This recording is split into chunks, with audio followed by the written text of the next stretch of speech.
So as we move forward, we want to assist you in coming to a newfound resolution that, of course, you're going to explore contrast. It's why you're here. You're leading edge creators intending to explore contrast. Without the contrast, you could not come to new expansive conclusions. Of course you're going to explore it. And of course you're going to see what you don't want. And of course it's valid for you to vividly see what you don't want. But in the moment that you're seeing what you don't want, you are rocketing a desire about what you do want, and everything that isn't physical you, the whole non-physical universe, source, that which you call God, your inner being, your soul. We can't find enough words to describe the whole of you that is now fixated on your new improved idea. Everything is over here in this vibrational reality. So now, been hearing about law of attraction. Law of attraction says that which is likened to itself is drawn. So you sent another rocket of desire over there, added to your vibrational reality, and law of attraction is responding to this vibrational reality in a new, more powerful, more vivid way than ever. And what that means is this vortex of creation, because of law of attraction's attention to it, is now bringing a culminating, a drawing together, an attraction, a magnetic attraction of all things necessary for the completion of your creation is not just underway, it's done. Everything's been amassed. The other people with the perfect attitudes, because the people that didn't match your creation weren't drawn in. Only what works for what you've asked for has been drawn here. Circumstances and events and people and rendezvous have all amassed. It's vivid, it's real. If you could see it, you'd be as delighted for you as we are. The question that this Art of Allowing workshop wants to ask is, where are you? And we want to say, often you're the only component not there. It's all there but you. And until you get there, it can't be your reality. So you could say, and we will say, your vibrational reality has created a reality that is ready for it to pop and hatch in your experience right now, unless you're beating the drum that doesn't let you. You're the only missing part, the only missing component to this creation. The art of allowing is you figuring out how to allow yourself to be drawn in, not make yourself go there. That's not what it is. This isn't the art of assertion. This isn't the art of motivation. This isn't the art of making something happen. Law of attraction is bringing it all together. You've got to allow yourself. You see, the other components have allowed themselves in, and you know why? Because they are a vibrational match to what you're asking for. So the property came, the money came, the other people came, the cooperative everything came. Everything came. You got to allow yourself there. And what might you do that would keep you from allowing yourself to go? Now, law of attraction is bringing all of this together. Are you hearing this? Law of attraction is bringing this all together. So someone not worrying about it, they got in.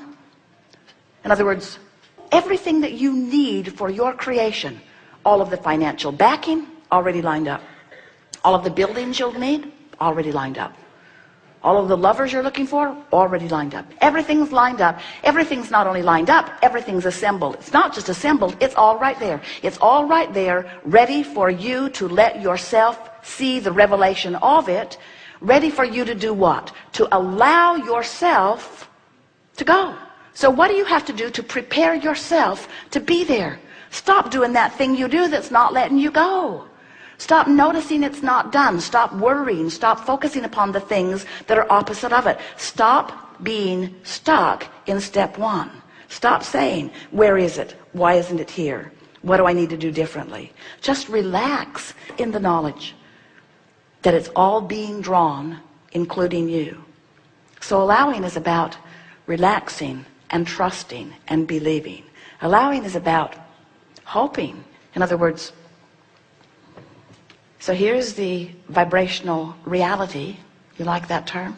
Do you get it? Conceptually, it makes sense to you?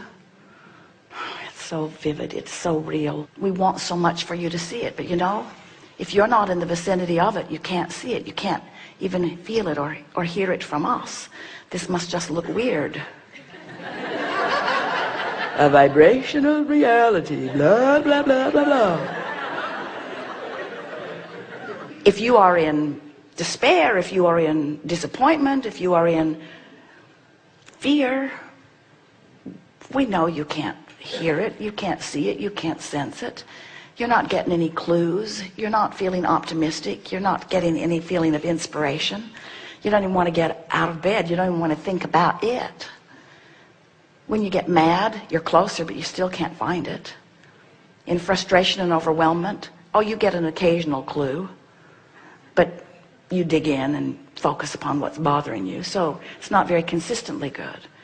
If you can get hopeful, oh, when you get into a consistently hopeful attitude about something that you want, now you're within range. And now, occasionally, you'll slip in.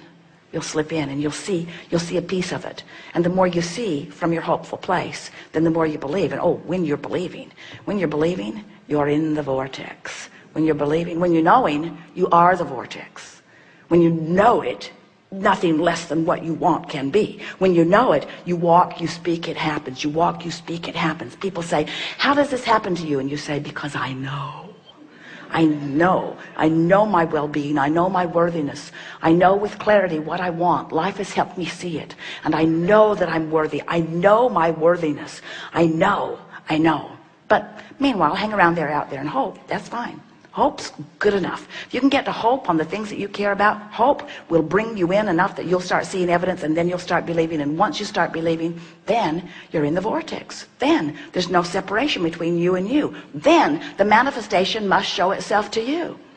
But friends, there's one thing that we really want you to understand. We're not trying to get you to to allow yourself into your vortex because we want you to have all that stuff that's in the vortex. While we do, we want you to have everything that you've been asking for.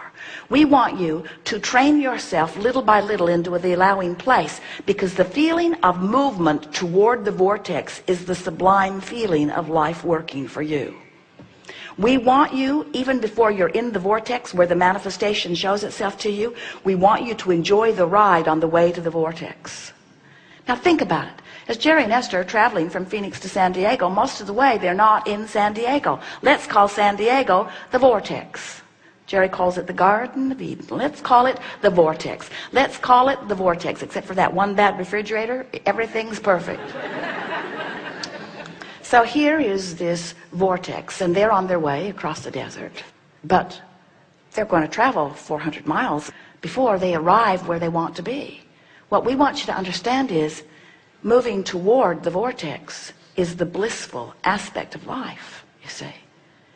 As you move from an attitude of hoping and trusting, hoping and knowing, hoping and trusting, wanting, hoping, trusting, this vortex that will eternally call you will give you the most delicious, breathtaking, vivid, tactile, visceral, delicious experience of life imaginable. And sure, you'll get in there and you'll revel in the manifestations. You will. It's so great to see something manifest that you've been wanting. But when it does, you'll say, yippee, for a minute. Because the process of life is going to always keep another vibrational reality out there before you. You are eternal creators of a new vibrational reality. And the living of life is the movement toward that vibrational reality. That's the eternal nature of your being.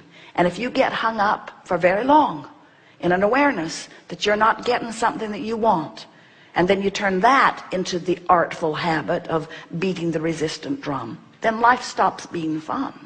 And you start wondering, what is it all about?